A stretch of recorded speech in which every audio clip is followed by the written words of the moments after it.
رب اجعلني مقيم الصلاة ومن ذريتي ربنا وتقبل دعاء ربنا اغفر لي ولوالدي وللمؤمنين يوم يقوم الحساب.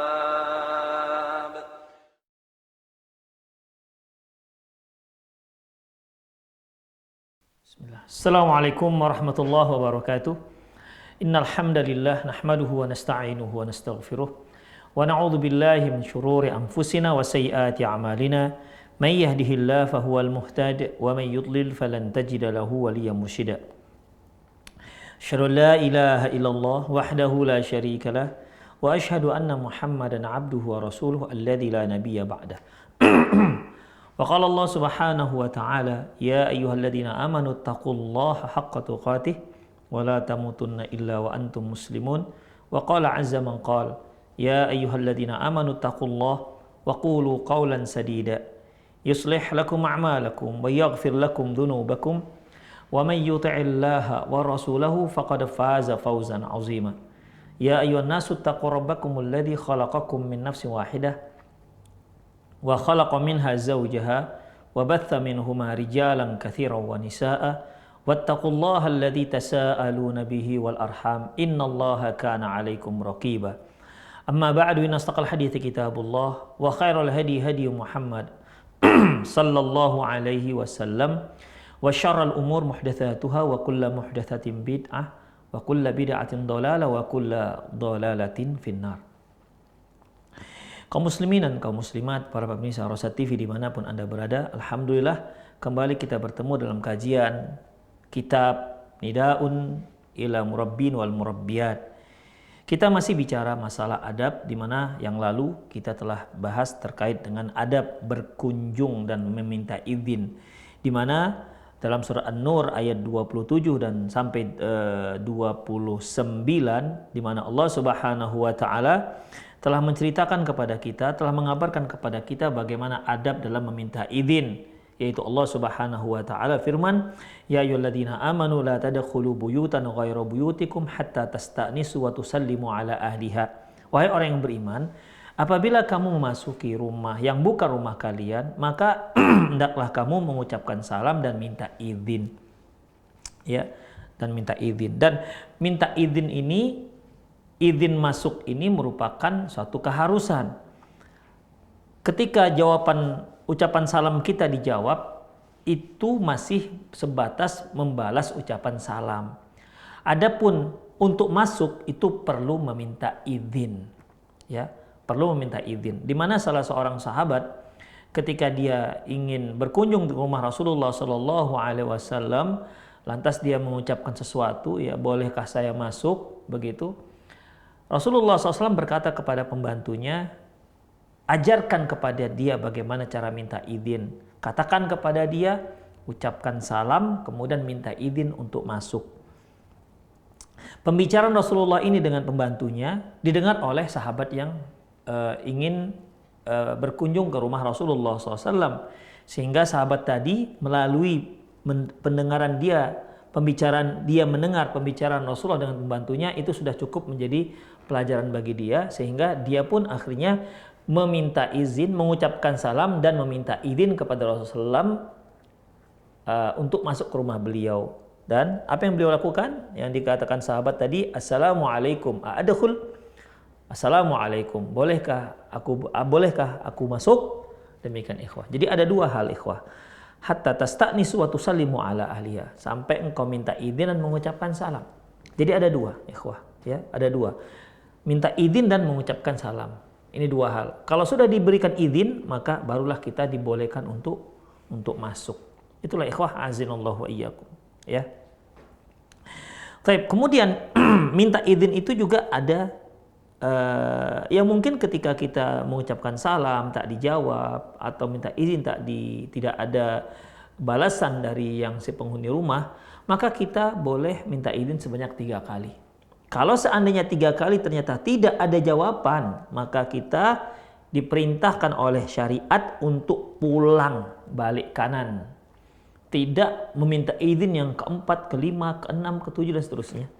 Sebagaimana kisah Abu Musa al-Asy'ari ketika dia mau berkunjung ke rumah Umar bin Khattab, dia minta izin, ya, ista'dzana ala Umar, bahwasanya Abu Musa al-Asy'ari minta izin kepada Umar bin Khattab sebanyak 3 kali. Namun ternyata falam yu'dzan lahu, ternyata Umar bin Khattab belum memberinya izin. Setelah 3 kali tidak ada juga balasan untuk izin, jawaban untuk mendapat izin, dia pun pulang. Ya, dia pun pulang. Ternyata Umar bin Khattab tidak mendengar permintaan izin Abu Musa al-Asy'ari. Esoknya beliau bertemu dengan Abu Musa al-Asy'ari radhiyallahu anhu dan bertanya, "Kenapa engkau pulang?" Ya, "Kenapa engkau pulang?" Lantas Abu Musa al-Asy'ari memberitakan kepada Umar bin Khattab tentang apa yang dia dengar dari Rasulullah SAW tentang adab meminta izin. Ya, adab meminta izin. Apa kata beliau? Sami'tu Rasulullah SAW yaqul, aku pernah mendengar Rasulullah SAW bersabda, "Idza sta'dana ahadukum salasan, falam yu'dzan lahu falyansarif." Apabila salah seorang kalian minta izin sebanyak 3 kali, namun belum juga mendapat izin, maka silahkan balik kanan. Artinya pulang. Ya, pulang. Cukup dia minta izin hanya 3 kali. Lantas Umar bin Khattab bertanya lagi, apakah kamu punya saksi? Artinya ada nggak orang lain, sahabat lain yang mendengar hadis ini? Kalau nggak ada, aku akan hukum kamu, kata Umar bin Khattab kepada Abu Musa al-Asy'ari. Dan ternyata ada sahabat lain yang juga mendengarkan hadis ini. Dia adalah Abdullah ibnu Mas'ud. Dia adalah Abu Sa'id al-Khudri. Ya, dia adalah Abu Sa'id al-Khudri yang juga ternyata mendengar hadis ini. Demikian ikhwah, itulah adab dalam minta izin. Kita ucapkan salam, kemudian ketika jawaban kita, salam kita dijawab oleh si penghuni rumah, ingat itu belum izin untuk masuk.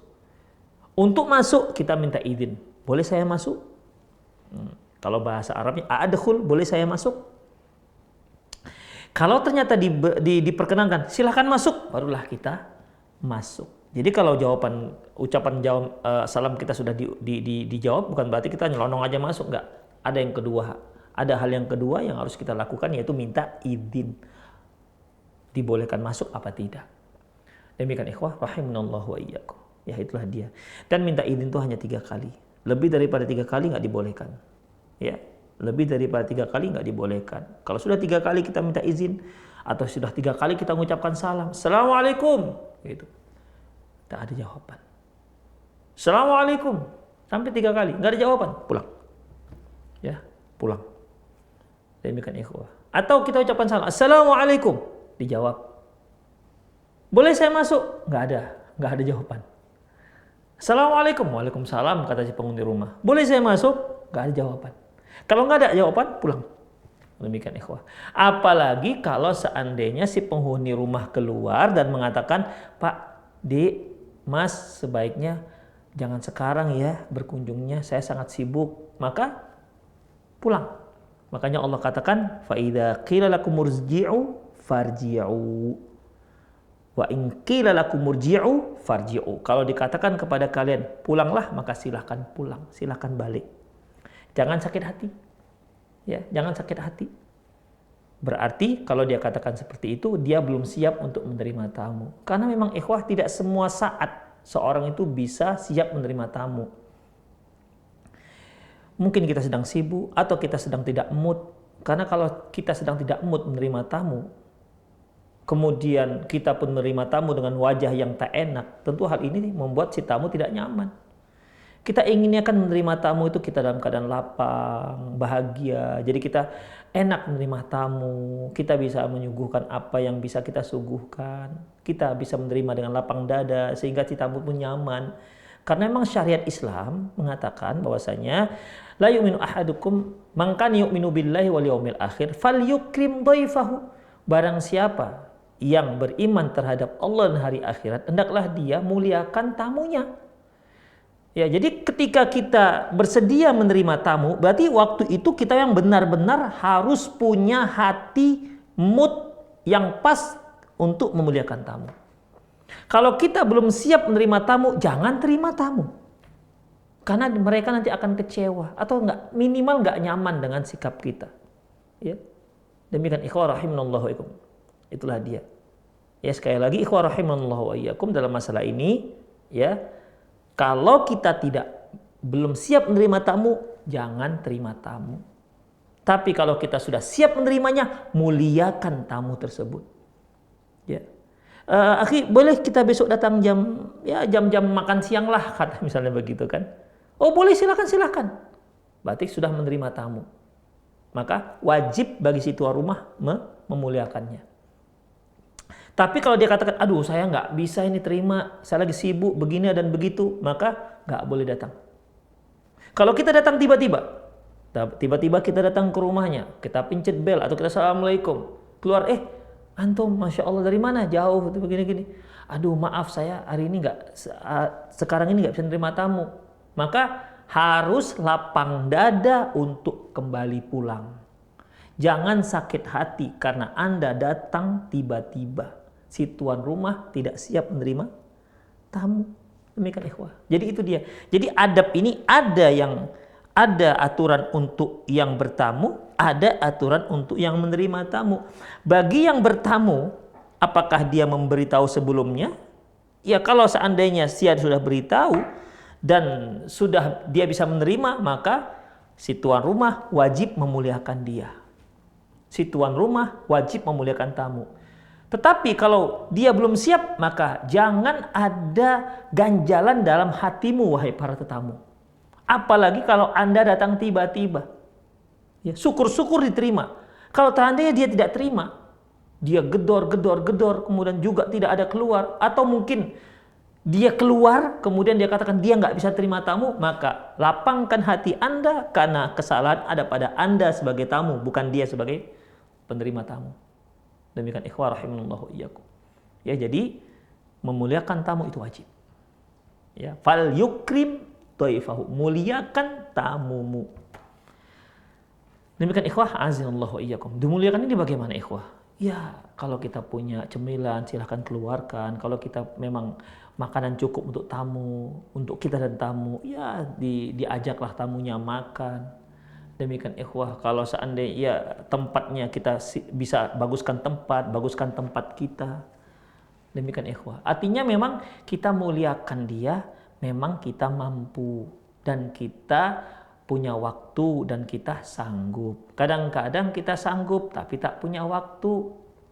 Demikian ikhwah. Kadang-kadang kita punya waktu tapi kita tidak mampu memuliakannya yang seharusnya. Artinya memuliakan tamu ini fattaqullaha mastata'tum, bertakwalah kamu semampunya. Ya. Bertakwalah kamu kepada Allah semampunya. Artinya ya muliakanlah dia bagaimana kemampuan kita. Itulah ikhwah adab dalam menerima tamu. Kemudian min fawaidil ayati wal hadis, ada hal-hal yang bisa kita ambil, intisari ataupun faedah yang bisa kita ambil dari firman Allah Subhanahu wa taala yang dimulai dari ayat 27 sampai 29 yang sudah kita baca pada kajian yang lalu, dan hadis yaitu kisah Umar bin Khattab, kisah Abu Musa al-Asy'ari yang bertamu ke rumah Umar bin Khattab, yang dia minta izin 3 kali, tidak ada jawaban, lantas dia pulang. Itu dia lakukan dikarenakan dia mendengar Rasulullah SAW pernah bersabda seperti itu. Baik.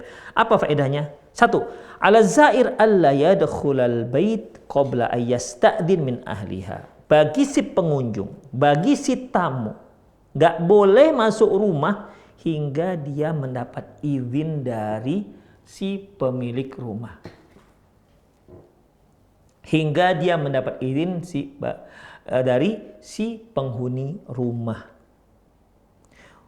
Wa yajidu qabulan raghbatan fi dukhulihi, di mana si penghuni rumah itu suka terhadap tamu yang datang, ya bukan karena terpaksa, bukan, ya silahkan Pak, silahkan. Nah, demikian ikhwah, ya dia punya keinginan, dia mendapatkan penerimaan, ya itu ikhwah.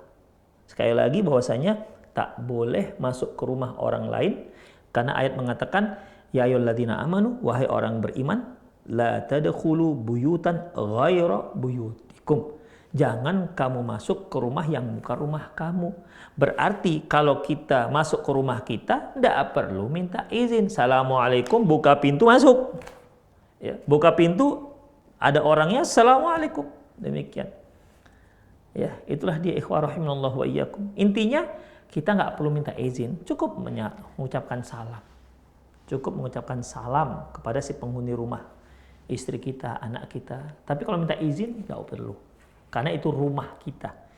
Yang diperintahkan untuk mengucapkan salam plus minta izin kalau kita mau masuki rumah yang bukan rumah kita. Demikian ikhwah rahimanallahu wa iyyakum. Walaupun itu rumah abang kita, sampai kita mendapat izin. Yang kedua, ala zair al-ayyabda'a mayazuruhum bitahiyyati qailan assalamu alaikum warahmatullah.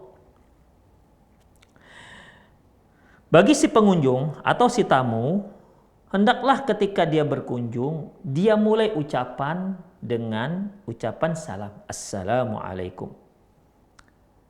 Liqaulihi ta'ala, berdasarkan firman Allah Subhanahu wa ta'ala, fa idza dakhaltum buyutan fasallimu ala ahliha fasallimu ala anfusikum tahiyatan minallah mubarakatan thayyibah. An-Nur ayat 61. Apa kata Allah? Apabila fa idza dakhaltum buyutan, apabila kamu masuk ke rumah, fasallimu ala anfusikum, maka ucapkanlah salam kepada diri kalian. Itu ikhwah, ucapkan salam pada diri kalian. Artinya untuk mengucapkan salam, ya ini tidak ada bedanya antara rumah yang bukan rumah kita dengan rumah kita sendiri. Harus mengucapkan assalamualaikum untuk si penghuninya. Ya, saya ulangi bahwasanya mengucapkan salam assalamualaikum ini disunnahkan, diperintahkan kita ucapkan baik di rumah yang ketika kita mau masuki rumah yang bukan rumah kita maupun rumah kita sendiri, tetap ada assalamualaikumnya. Demikian ikhwah rahimanallahu wa iyyakum. Ya. Tapi bedanya apa? Kalau rumah orang harus minta izin. Selain ucapkan salam harus minta izin. Kalau rumah kita cukup ucapan salam, tak perlu minta izin karena kita penghuni rumah tersebut. Kemudian ikhwah, nomor 3. Qala Mujahid, idza dakhaltumul masjid. Idza dakhaltumul masjid, apabila kalian masuk masjid. Faqul assalamu ala Rasulillah. Maka kalian mengucapkan assalamu ala Rasulillah. Wa idza dakhalta ala ahlika fasallim alaihim. Apabila kamu masuk ke rumahmu, maka ucapkan salam kepada keluargamu. Ini kata Mujahid ya. Wa idza dakhalta baitan laisa fiha ahadun. Kalau kamu masuk rumah yang tidak ada penghuninya atau si penghuni yang pas tidak ada yang di rumah, maka katakan assalamu alaina wa ala ibadillahi salihin. Demikian ikhwah. Ya. Wa zada Qatadah, Imam Qatadah rahimullah mengatakan, innal malaikata taruddu alaihi, sungguhnya malaikat akan menjawab salamnya. Ini disebutkan dalam tafsir Ibnu Katsir jilid 3 halaman 305. Jadi di sini Mujahid rahimahullah mengatakan beberapa hal tentang masalah ucapan salam. Apabila kalian masuk masjid, maka ucapkan assalamu ala Rasulillah. Atau assalatu wassalamu ala Rasulillah. Yang kedua, apabila kita masuk rumah kita, maka kita ucapkan salam kepada keluarga kita. Ya berarti kan rumah kita. Yang ketiga, apabila kita masuk ke rumah yang tidak ada penghuninya, dikarenakan mungkin memang belum ada penghuni, belum ada yang dihuni, atau memang penghuninya sedang tidak di rumah semua, maka kata Mujahid ucapkan assalamu alaina wa ala ibadillahis salihin. Itu dia, assalamu alaina wa ala ibadillahis salihin. Kemudian Qatadah menambahkan, kalau kita mengatakan hal itu, assalamu alaina wa ala ibadillahis salihin, maka malaikat yang akan menjawab salam kita, karena si penghuni rumah tak ada. Demikian ikhwah rahimanallahu yakum. Atau kita masuk ke rumah yang bukan rumah kita, tapi kita sudah dapat izin. Ya. Misalnya kita mau ke Jakarta nih, orang Medan mau ke Jakarta.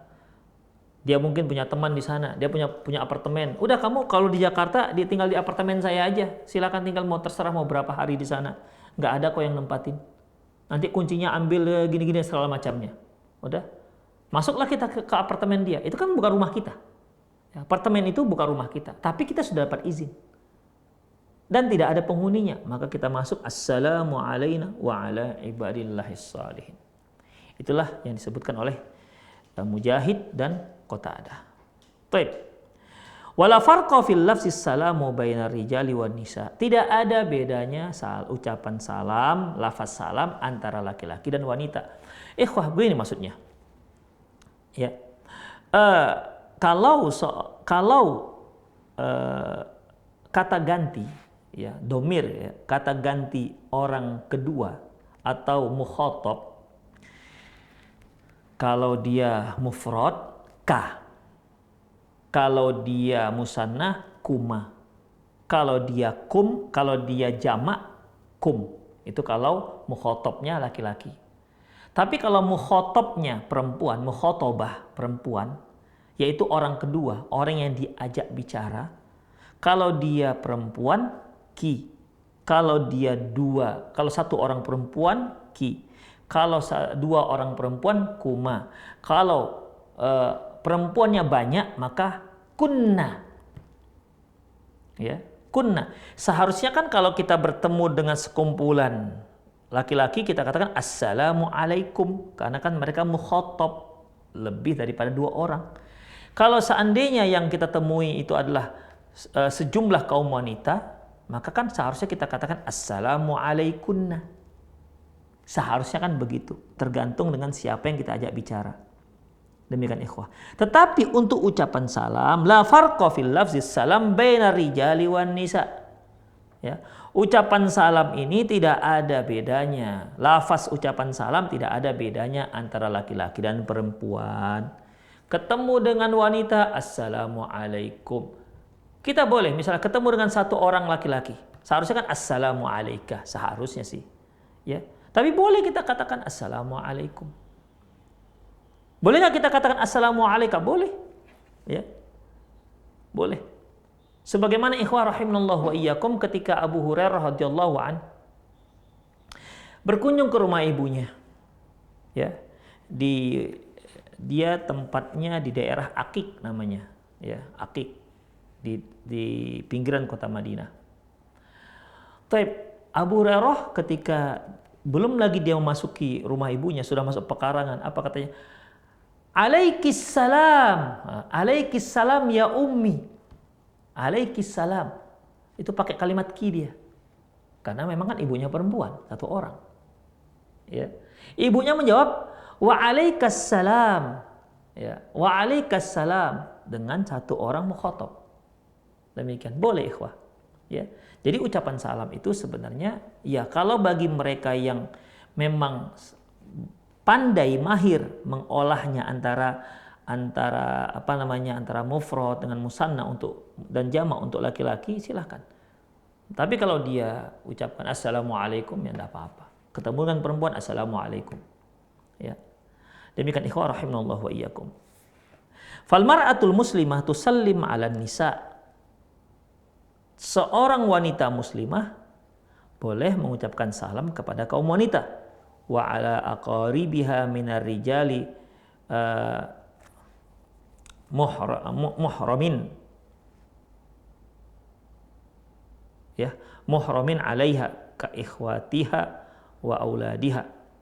Seorang wanita muslimah mengucapkan salam kepada kaum wanita dan kepada kerabat-kerabatnya dan laki-laki dari kerabat-kerabatnya yang mahram, ya, mahramin, mahram bagi dia seperti saudara-saudaranya, abang-abang atau adiknya ataupun anak-anaknya. Warijal yusallim 'alan nisa al-muharramat al-muhramat alaihi, dan laki-laki juga mengucapkan salam kepada kaum wanita yang mahramnya. Demikian ikhwah rahimanallahu wa iyyakum. Seolah di sini sepertinya penulis membatasi ini. Membatasi laki-laki untuk laki-laki mengucapkan salam kepada laki-laki atau mengucapkan salam kepada perempuan-perempuan mahramnya. Adapun kaum wanita mengucapkan salam kepada wanita sama wanita atau kepada laki-laki yang mahramnya. Namun sebenarnya ikhwah nggak apa-apa, boleh. Rasulullah SAW mengucapkan salam kepada kaum muslimah. Ya, rombongan kaum muslimah Rasulullah katakan Assalamualaikum. Demikian ikhwah. Ya, jadi boleh laki-laki mengucapkan salam kepada kaum wanita. Kaum wanita juga boleh mengucapkan salam kepada kaum laki-laki, dibolehkan. Ya, walaupun yang mahram atau yang bukan mahram boleh dianjurkan, terkecuali kalau memang menimbulkan fitnah. Itu baru nggak dibolehkan. Misalnya seorang laki-laki ketemu dengan seorang perempuan, dia katakan Assalamualaikum, kemudian perempuan itu menjawab Waalaikumsalam, tapi ternyata ucapan dan sambutan salam ini ternyata berbuntut panjang.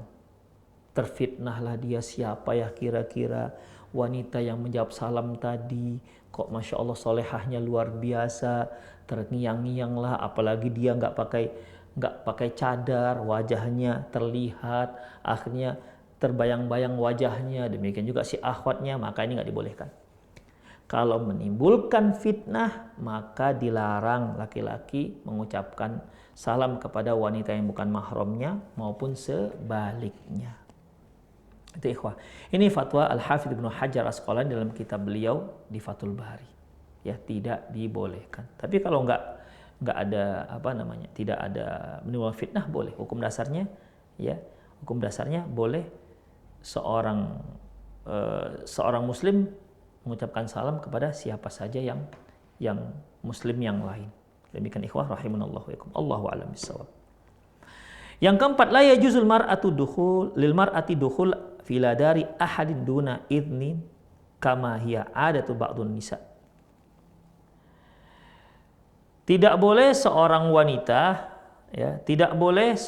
wanita masuk ke rumah siapapun tanpa izin, kama hiya adatu ba'dun nisa, sebagaimana kebiasaan sebagian wanita. Artinya bagaimana ikhwah rahimanallahu wa iyyakum? Mungkin ada di satu daerah atau mungkin penulis daerah pun ada memang orang-orang di mana kalau perempuan itu masuk ke rumah perempuan lain nyelonong aja. Ya, nyelonong saja. Tapi Allahu alam kalau di Indonesia sepertinya enggak juga boleh lah seorang wanita masuk begitu saja. Tetap biasanya minta izin. Atau mungkin maksud penulis ini mungkin di daerah beliau ada orang-orang yang begitu kebiasaannya, kaum wanita saja, tapi di mana kalau mereka berkunjung ke rumah wanita lain, mereka biasanya nggak pakai salam atau menyelonong aja masuk ke rumah. Nah, ini nggak dibolehkan. Karena ikhwah rahimanallahu wa iyyakum, mengenai hukum mengucapkan salam dan minta izin, hukum mengucapkan salam dan meminta izin ini mencakup laki dan perempuan. Seperti ayat yang kita bacakan tadi, ya ayyuhalladzina amanu la tadkhulu buyutan ghaira buyutikum hatta tasta'nisu wa tusallimu ala ahliha. Wahai orang yang beriman. Berarti semua terpanggil, orang-orang yang merasa beriman terpanggillah dalam ayat ini. La tadkhulu buyutan ghaira buyutikum. Janganlah kalian masuk ke rumah yang bukan rumah kalian, hatta tasta'nisu wa tusallimu ala ahliha, sampai kalian minta izin dan mengucapkan salam. Hatta tasta'nisu wa tusallimu ala ahliha, di situ ada sampai engkau minta izin dan mengucapkan salam. Wawnya ini ikhwah enggak menunjukkan urutan, urutan. Sampai engkau minta izin dan mengucapkan salam. Jadi di sini bukan berarti urutan. Harus minta izin dulu baru ucapan salam. Enggak. Wa tusallimu, wawnya ini tidak menunjukkan litartib, bukan menunjukkan urutan. Kita lihat kenapa? Kita lihat bagaimana prakteknya yang dilakukan oleh Rasulullah SAW dan para sahabat. Ternyata mereka ketika mengunjungi rumah sahabat lain dengan cara mengucapkan salam, kemudian minta izin. Assalamualaikum. Adkhul. Assalamualaikum. Boleh saya masuk? Demikian ikhwah rahimanallahu. Baik. Jadi eh, hukum ini mencakup laki dan perempuan. Itu satu. Atau bisa juga pendalilan ikhwah, karena di sini katakan la tadkhulu buyutan. Tadkhulu ini kan wahai kaum laki-laki, jangan kalian masuk. Karena tadkhulu itu ikhwah mukhatabahnya, larangannya itu untuk laki-laki. La tadkhulu buyutan ghairu buyutikum, kumnya juga laki-laki.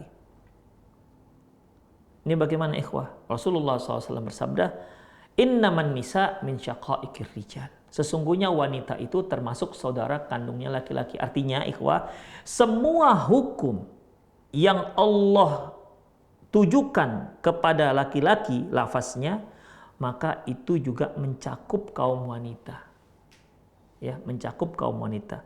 Hingga ada dalil yang mengkhususkannya. Khusus laki-laki atau khusus perempuan. Makanya ikhwah rahimanallahu wa iyyakum, ketika Rasulullah SAW mengatakan, kuntu nahaitukum an ziyaratul kubur ala fazuruha, dahulu kalian, kuntu nahaitukum, kum ini kan laki-laki, mukhatab tapi lebih daripada dua. Kuntu nahaitukum an ziyaratul kubur, dahulu saya melarang kalian ziarah kubur, ala fazuruha, maka sekarang silahkan kalian menziarahinya. Syekh Nasir Al-Albani dalam kitab beliau Ahkamul Janaiz, beliau mengatakan bahwasanya kuntu nahitukum an ziyaratul kubur, dahulu aku melarang kalian laki-laki ya ziarah kubur. Ini larangan ini mencakup laki dan perempuan. Ala fazuruha, sekarang silahkan kalian ziarahi. Penghapusan larangan ziarah kubur ya itu juga untuk laki-laki dan perempuan. Saya ulangi, ketika Rasulullah katakan, dahulu aku melarang kalian ziarah kubur, ini mencakup larangan laki-laki dan perempuan. Karena kum itu laki-laki, tapi hukumnya mencakup laki perempuan.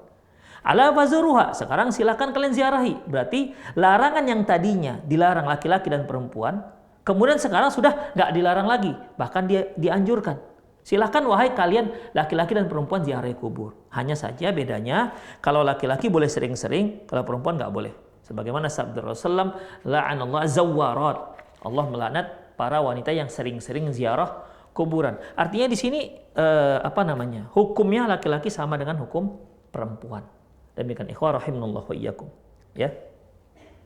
Jadi oleh karena itu, karena lafaz laki-laki janganlah kalian masuk rumah yang bukan rumah kalian hingga kalian mengucapkan salam dan hingga kalian meminta izin dan mengucapkan salam, itu juga berlaku untuk perempuan. Nggak boleh seorang wanita masuk ke rumah yang bukan rumah dia, walaupun rumah itu adalah rumah sahabat karib dia yang sangat kental, yang konco lawas misalnya.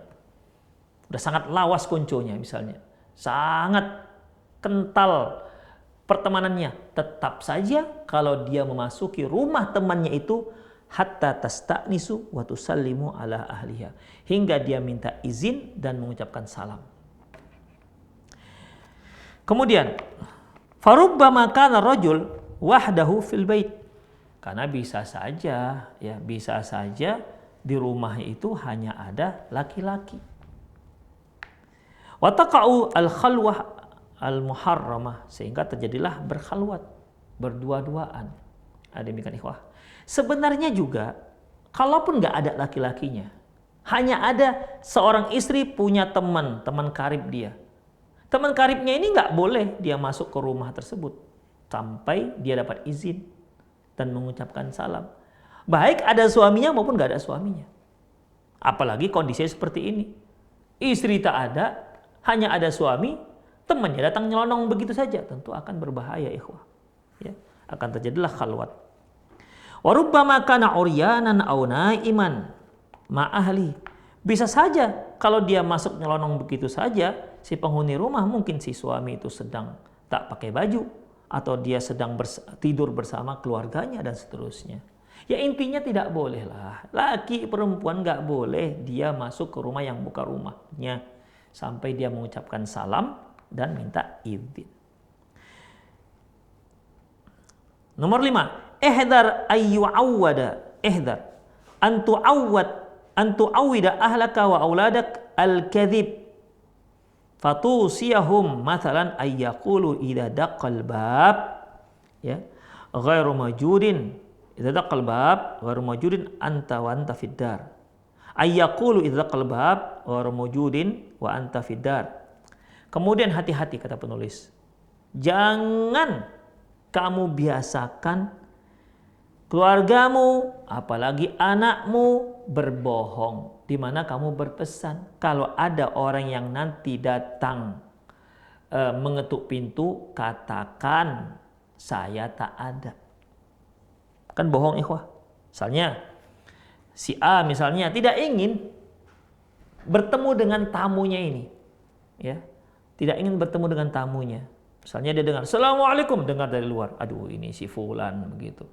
Kita lagi sibuk, kita lagi lagi ngantuk, lagi istirahat. Udah, kita nggak ingin menerima tamu. Padahal kan sebenarnya boleh kita katakan, udah kamu pulang aja, nanti aja bertamunya. Boleh. Tapi memang kalau untuk mengatakan seperti itu berat kita, apalagi kita orang Indonesia, pekewuhnya kuat. Untuk mengatakan, udah kamu pulang dulu, nanti aja balik. Waduh, itu berat itu ikhwah.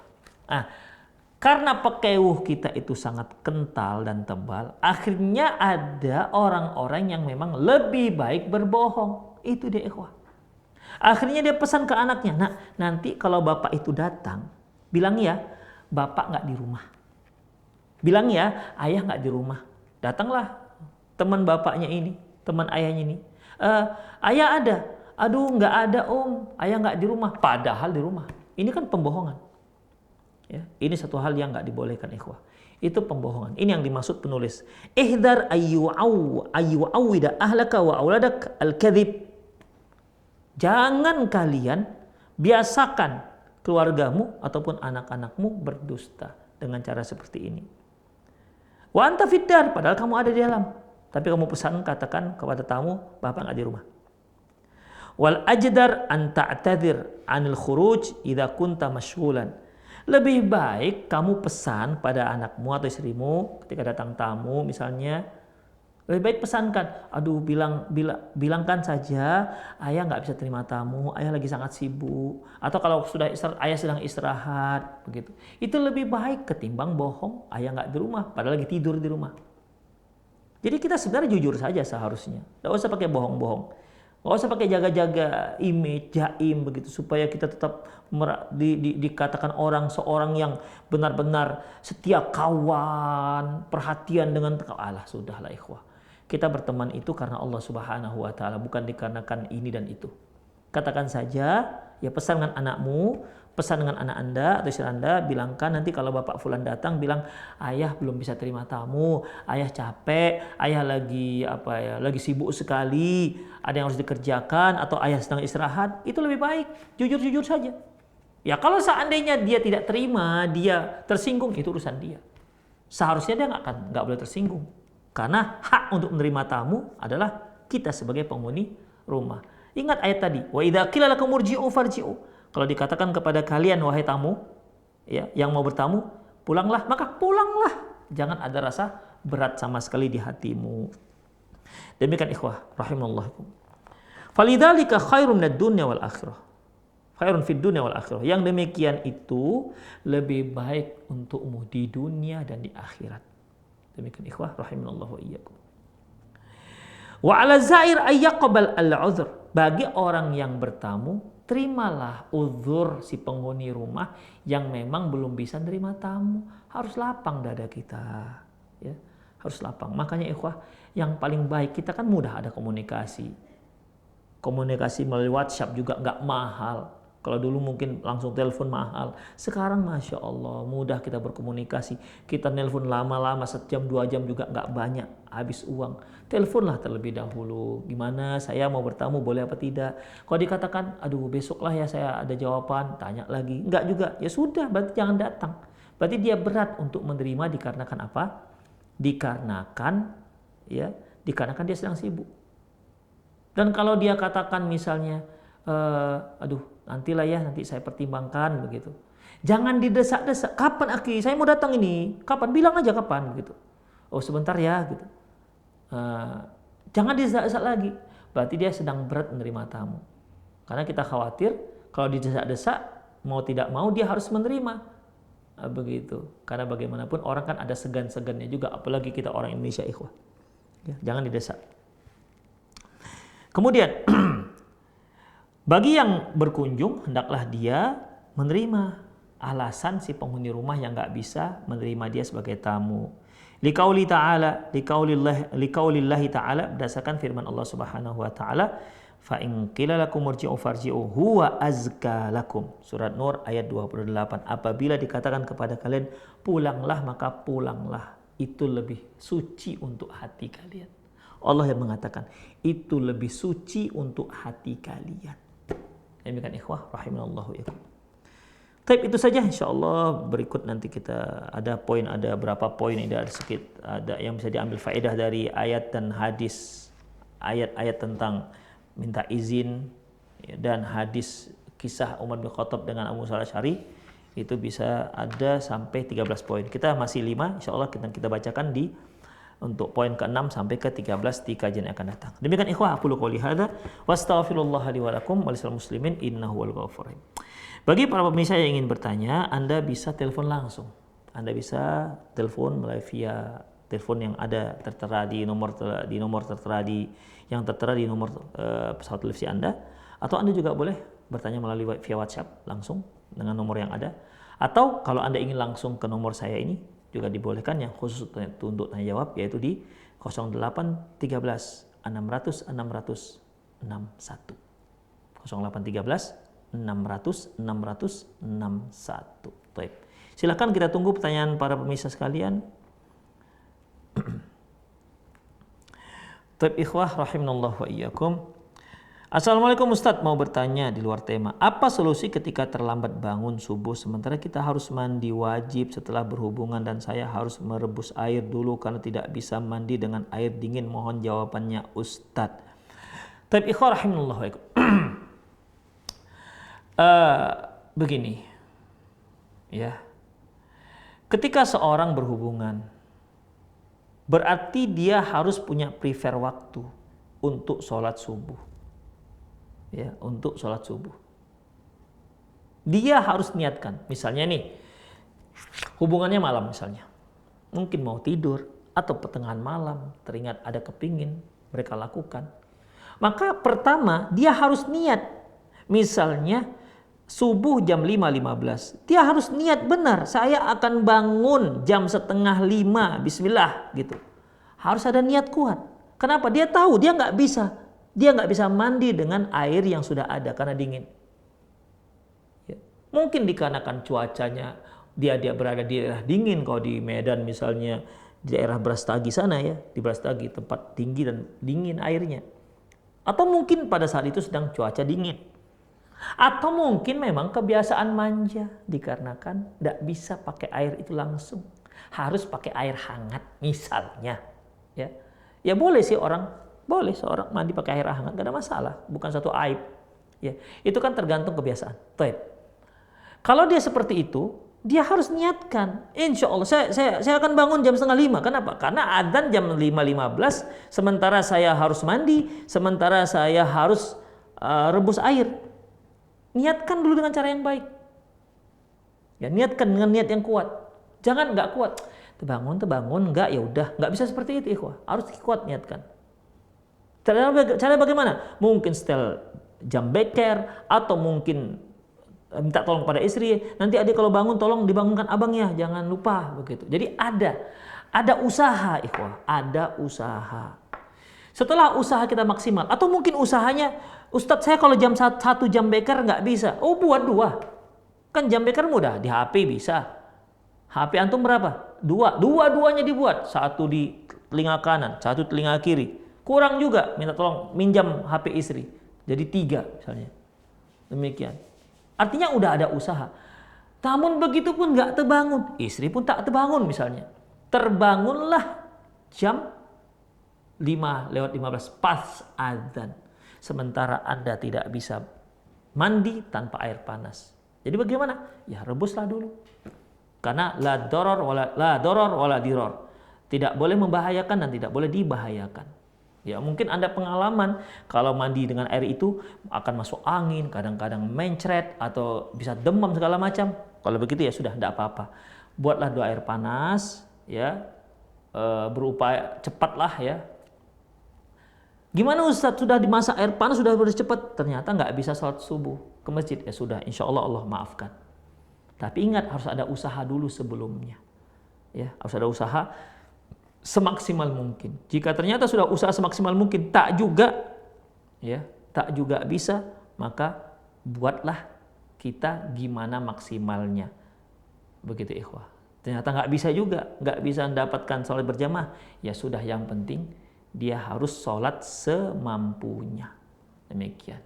Ya ikhwah, rahimanallahu. Tapi ingat, harus memang ada niat kuat untuk segera bangun dahulu.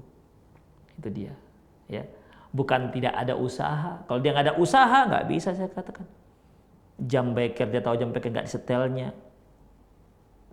Istri ada biasa bangun cepat, dia tak pesan. Ya, berarti nggak bisa. Demikian ikhwah rahimanallah wa iyyakum. Ya. Itulah dia ikhwah. Ya, jadi kita harus ada usaha, dan insya Allah usaha kita itulah yang akan dinilai oleh Allah Subhanahu wa Ta'ala.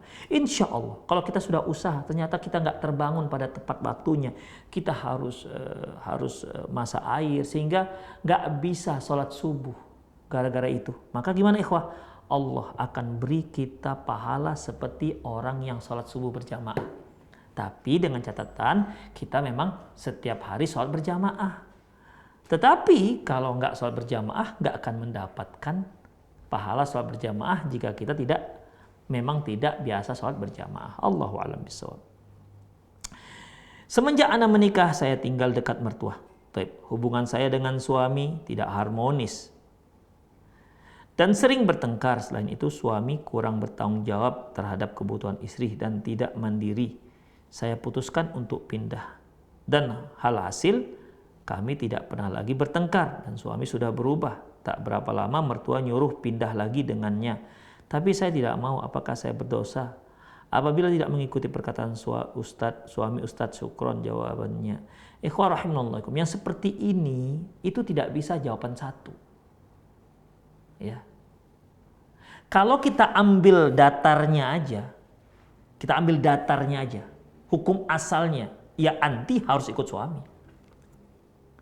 Pindah ke rumah mertua, ya pindah rumah mertua. Itu hukum asalnya. Karena ketika Rasulullah ditanya, ya Rasulullah, man ahaqqun nasi bi imra'atin? Ya Rasulullah, siapa orang yang paling berhak terhadap seorang wanita? Apa kata Rasulullah? Zaujuha, suaminya. Wa man ahaqqun nas bi rajulin? Siapakah orang yang paling berhak terhadap seorang laki-laki? Faqal, beliau mengatakan ummuhu, ibunya. Itu ketetapannya. Ya, itu ketetapannya. Jadi kalau kita jawab berdasarkan ketetapan ini, iya, anti harus ikut suami, pindah ke tempat mertua. Tetapi kan tidak harus seperti itu penyelesaiannya. Ya. Seorang suami juga harus punya pertimbangan. Ya, pertimbangan mana yang terbaik, ditimbang ikhwah. Segala sesuatu itu punya pertimbangan, ya. Tidak harus A atau B. Enggak, ada yang C. Di mana dengan kita pilih C ini, si A nggak dirugikan, B nggak dirugikan. Ada yang seperti itu, ikhwah. Ya. Tidak harus ini halal apa haram gitu. Karena pada waktu-waktu tertentu yang haram bisa jadi halal. Seperti ketika dia darurat misalnya. Ad-daruratu tubihul mahdzurat. Yang namanya darurat bisa membolehkan sesuatu yang terlarang. Demikian. Bahkan sesuatu yang halal bisa berubah menjadi haram ketika yang halal itu memudaratkan si pelakunya. Demikian ikhwah rahimanallah, bisa berubah. Jadi dalam masalah ini, ya, istri harus buka komunikasi dengan cara yang baik dengan suami. Suami juga harus bijak dalam melihat masalah ini. Ya. Masalahnya mereka sering bertengkar. Kalau tempat mertua, mereka sering bertengkar. Ketika mereka sudah punya rumah sendiri, tidak ada pertengkaran. Apalah salahnya? Diskusi antara suami dan istri, bawa satu lembar kertas, masing-masing menuliskan apa kira-kira penyebabnya. Mengapa ketika kita di rumah mertua sering bertengkar, setelah punya rumah sendiri tak bertengkar? Di mana masalahnya? Di mana titik permasalahannya harus diselesaikan? Kan itu yang harus diteliti. Bukan masalah di rumah mertua, nggak di rumah mertua. Karena banyak juga orang di rumah sendiri juga bertengkar. Atau mungkin kebalikannya, di rumah orang tua suami nggak bertengkar, di saat rumah sendiri bertengkar. Demikian ikhwah. Makanya harus didiskusikan dengan suami istri ini, harus berdiskusi. Ambil kertas, ya supaya ilmiah lah. Ambil kertas, ambil bolpen, tulis. Kalau nggak bisa ngomong, tulis satu. Kenapa ya? Udah, ditulis kemungkinan sebab-sebabnya. 1, 2, 3, 4, 5, 6. Udah, diskusikan. 1, ini kenapa ini muncul? Demikian.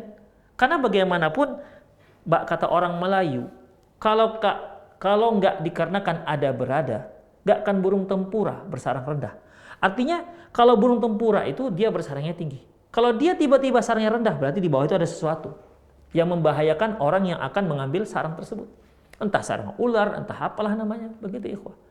Ya bahasa kita, nggak akan ada asap kalau tidak ada api. Demikian. Carilah akar permasalahannya sehingga bisa diselesaikan. Demikian. Ya. Bukan asal tengkar, ikhwah. Pertengkaran tidak menyelesaikan masalah.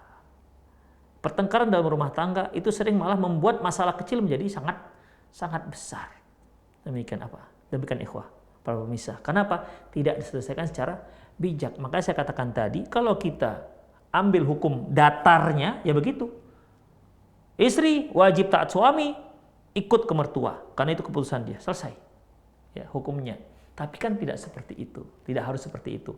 Ada penyelesaiannya di mana seorang ibu si suami dia punya hak terhadap anaknya, istri juga punya hak terhadap suaminya.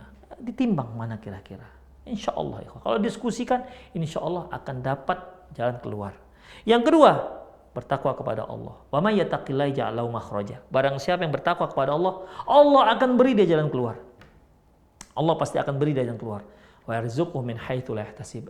Allah akan beri dia rezeki dari arah yang tidak dia duga-duga. Yang ketiga, banyak doa kepada Allah, minta petunjuk kepada Allah. Jangan terlalu pede kita dengan kepiawaian kita menyelesaikan masalah rumah tangga. Mohon kepada Allah Subhanahu wa taala. Setiap hari kita selalu berdoa, ihdinas siratal mustaqim. 17 kali kita dalam suatu hari minimal berdoa kepada Allah, ihdinas siratal mustaqim, ihdinas siratal mustaqim. Tunjukkan kami jalan yang lurus. Ya Allah, tunjukkan kami jalan yang lurus. Hidayah mana yang benar dalam kehidupan kami. Bukan hanya masalah agama, masalah pilihan dunia juga kita harus benar. Demikian. Kalau tidak mendapat taufik dari Allah, kita nggak akan bisa memilih yang tepat untuk diri kita. Demikian ikhwah rahimanallah wa iyyakum. Ya, itulah dia. Ya, semoga yang ibu yang bertanya bisa berdiskusi dengan suami dengan cara yang terbaik. Coba pilih. Nah, ditulis. Insya Allah. Sepertinya sudah habis, tidak ada yang lain. Demikianlah ikhwah rahimanallah wa iyyakum. Semoga kajian kita bermanfaat. Ya, lebih dan kurang mohon maaf. Aku qouli hadza wa astaghfirullah li wa lakum wa lisa'il muslimin innahu wal ghafurur rahim. Kita akhiri dengan doa kafaratul majlis. Subhanakallahumma bihamdik asyhadu an la ilaha illa anta astaghfiruka wa atubu ilaik. Wa sallallahu ala nabiyyina Muhammad wa ala alihi wa ashabihi ajma'in. Wa akhiru da'wana alhamdulillahirabbil alamin. Assalamualaikum warahmatullahi wabarakatuh.